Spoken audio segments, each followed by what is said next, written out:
Hi there everyone! Welcome to this week's video where we're going to be discussing Julia Annis on virtue ethics. Virtue ethics is a really unique philosophical perspective on ethics that was originally developed by Aristotle thousands of years ago. You might have heard of the ancient Greek philosopher Socrates.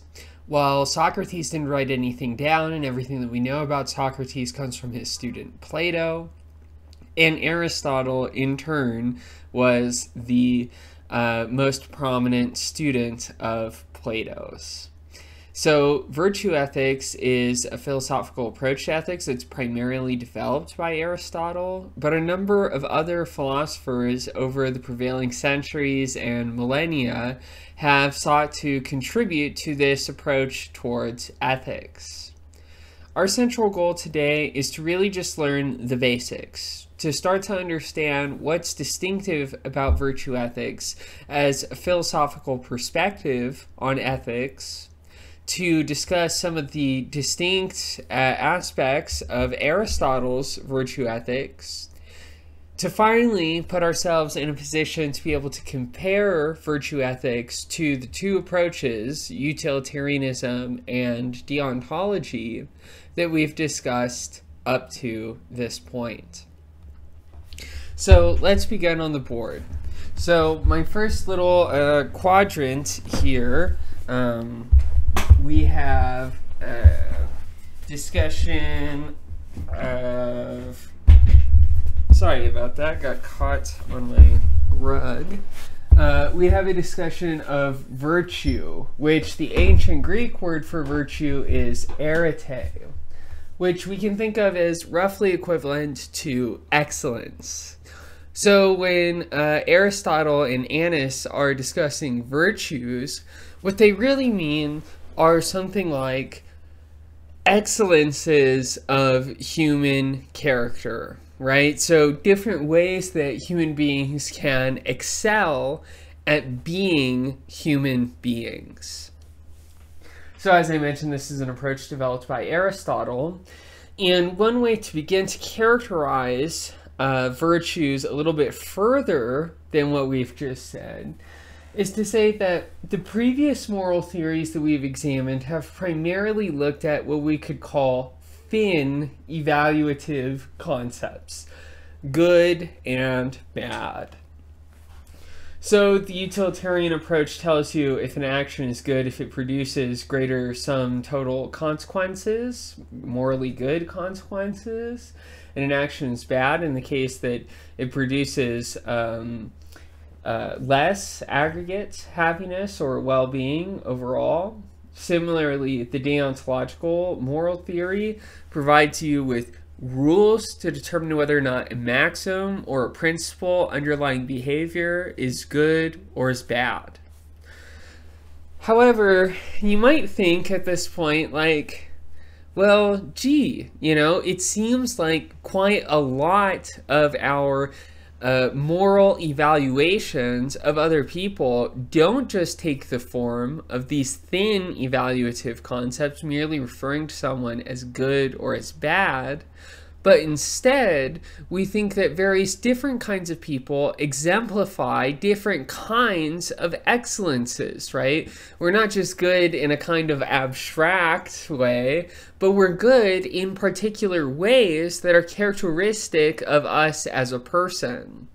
So it's not characteristic of anyone, for example, to produce certain kinds of consequences, as with the utilitarian approach, or just to follow what Kant called the moral law, right? None of these speak to our particular experience as people, right? Hopefully when you're thinking about your memories of people, you're not just recalling whether they're good or bad, but you're recalling something particular about their character. And so some examples of what we might call thick evaluative concepts that speak to the particularity of a kind of person in our moral assessment. You can think of terms like courage, generosity, fairness, justice, etc. There's probably a lot of people that are good or would qualify as good according to one or more moral theory, but only a small subset of those people that we would call good could we really call courageous. So courage is something different and beyond just being good, right? It's being good in a particular kind of way. Namely, I think Aristotle would say, with respect to our capacity to face or overcome fear, for example. Similarly, generosity is not just goodness in general, but it's goodness with respect to, you could say, property or you know, giving, being giving to others, right? And so on. So it's, you know, one feature of the virtue ethics approach. The virtue ethics is not primarily interested in talking about whether or not things are, you know, good or bad, or providing some sort of rule or moral evaluation or assessment at this sort of thin level. But instead, virtue ethics is meant to be a philosophical theory which theorizes, right, thematizes, conceptualizes, begins to understand these thick concepts, virtues, as moral assessment of character. And, you know, I think to see the appeal of this approach to moral theory, we need to get a stronger conception of what it is to be a virtue. And so we're going to move to the second quadrant of the board here, the one in red, the bottom left quadrant. And here I've written that virtues are medial conditions between excess and deficiency. Aristotle's argument here is based on an analogy with crafts, right? So you can think of any craft you like. Let's start out with cooking. Aristotle's thought is, if you want to think about the right way to cook an egg, right, such that the egg will be truly excellent, then you would see that being perfectly cooked is a medial condition between being undercooked and being overcooked, right? So what makes the chef unique, what makes the chef knowledgeable about the nature of food, is that the chef is able to discern the exact moment when the egg is cooked, right? When it's no longer undercooked and it's not going to overcook or burn. Similarly, if you are a metallurgist, right, so you're someone who bends or shapes metals at heated to very high temperatures, then you would know that you can underheat the metal, for example, which makes it difficult to work with, or you can overheat the metal and it will start to lose its distinctive character and become brittle, etc. Obviously, different materials have different reactions to being overheated, but hopefully you see the point. The point is that there's one specific point that is excellent, right? That you're aiming towards when you're cooking or when you are, you know, crafting various kinds of metal, blacksmithing or whatnot. In the person who's excellent, the craftsman who excels at their craft, is precisely the one that is able to hit this medial perfect condition, right? Medial just be like being like medium, reliably or consistently, right? It's not an accident that the cook, for example, is able to cook the eggs perfectly. It's instead a cultivated disposition of their character. And so the analog, the analogy that Aristotle is going to draw to the virtues is that virtues similarly are these kind of medial conditions, one where they're between an excess and a deficiency. So let's consider courage, because this is generally considered a simple example of something that we consider virtuous. One way to be to fail at being courageous is to be cowardly, to be overcome by your fears, to allow your fears to, in a way, control you. However, you might imagine someone who is cowardly by nature trying to correct for this and rushing headlong into danger. In this circumstance, you might, instead of being genuinely courageous, teeter into being rash. So, for example, it's courageous for a firefighter to, go into a burning building and try to save as many people as possible. In part because they have the practical know-how of how to navigate a complex situation like a building on fire. However, an ordinary citizen, having none of this practical know-how or training, right, who sees the fire, envisions that, perhaps there are people inside that need to be saved, and rushes headlong in there, that person is actually not courageous and not worthy of positive moral assessment. Why? Because they put ultimately more people in danger. In their attempt to not be cowardly, they overshot the practical virtue of courageousness and instead were merely rash, right? They became numb, we could say, to the signal that fear is in a way sending us, namely that there is danger. And the person who's rash doesn't act like there's any danger at all. Whereas the person who's courageous is someone who recognizes danger and instead is able to act in the face of that danger. Similarly, we might say with respect to generosity that the deficiency of generosity is stinginess, right? We might see this reflected in characters like Scrooge McDuck and so on, right? These characters are ones who are not willing to share their property, money, belongings, etc. But one way that you could perhaps overshoot stinginess is to go straight into carelessness, right? Someone who, for one reason or another, seems to have no care whatsoever about their property and will give it away to whoever. Obviously, this condition is unsustainable. Hence, it's not a true generosity, right? It's not a kindness that can be sustained in the long term.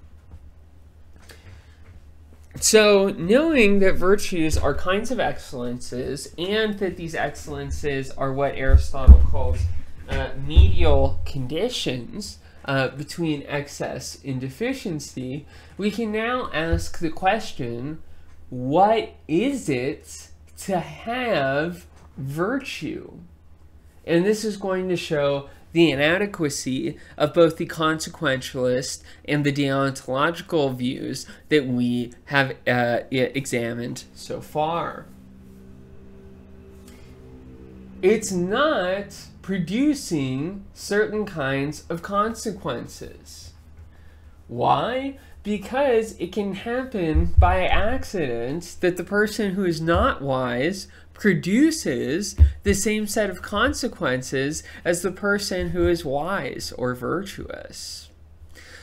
In other words, you can, in a way, for example, get a perfectly cooked egg entirely by accident, right? Not from knowledge, not from sustained, cultivated disposition, but instead just as a kind of happenstance.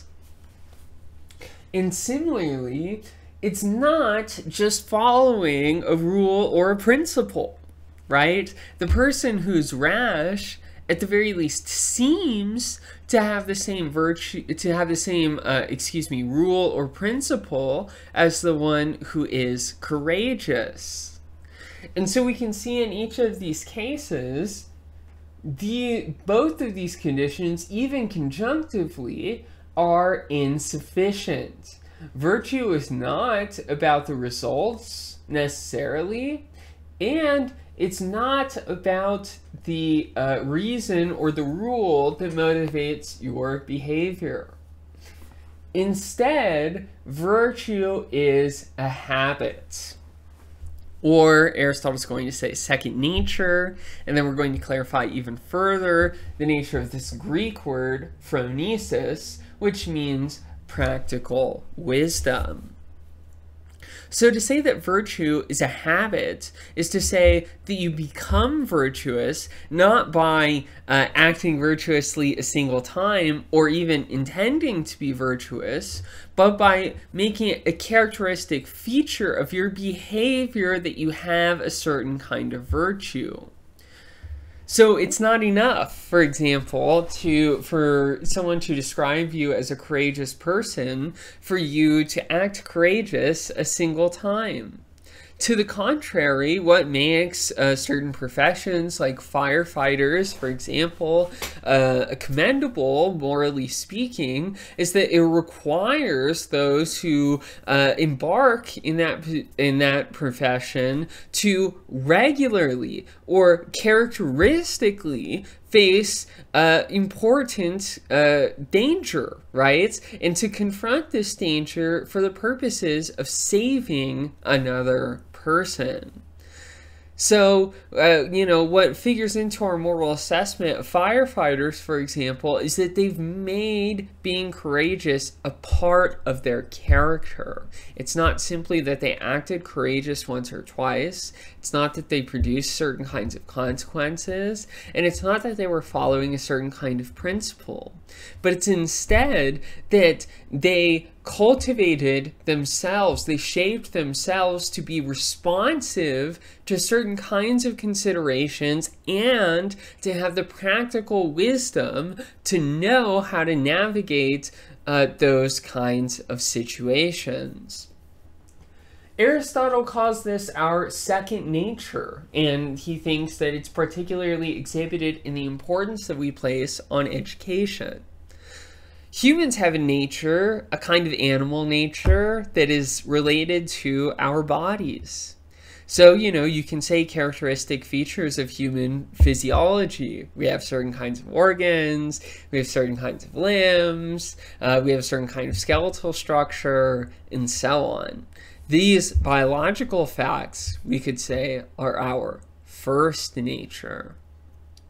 But Aristotle thinks, importantly, human beings are distinct from other animals because we have a second nature.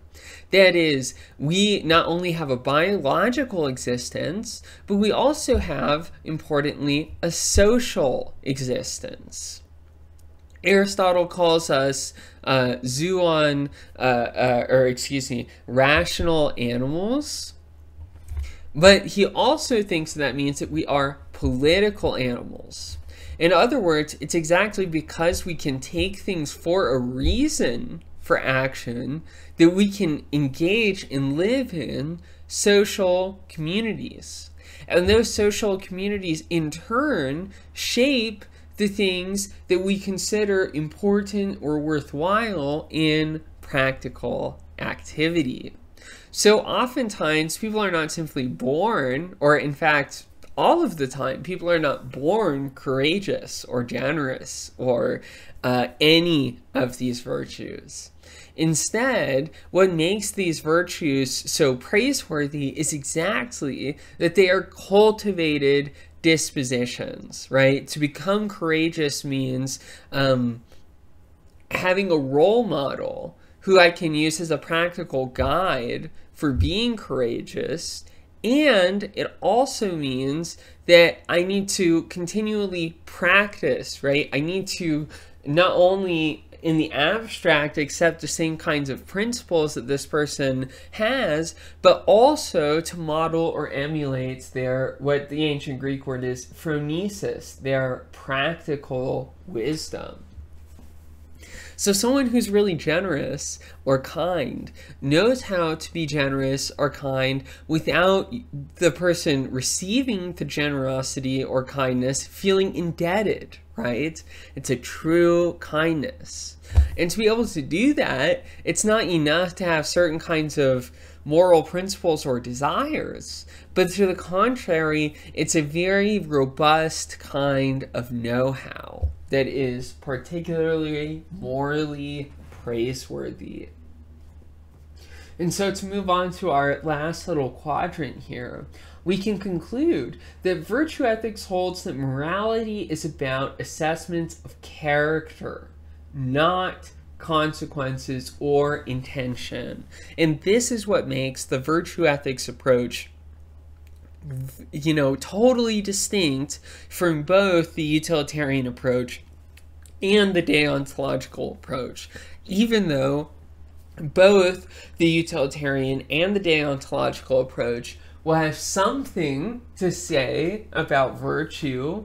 They don't make virtue the centerpiece of their moral theories.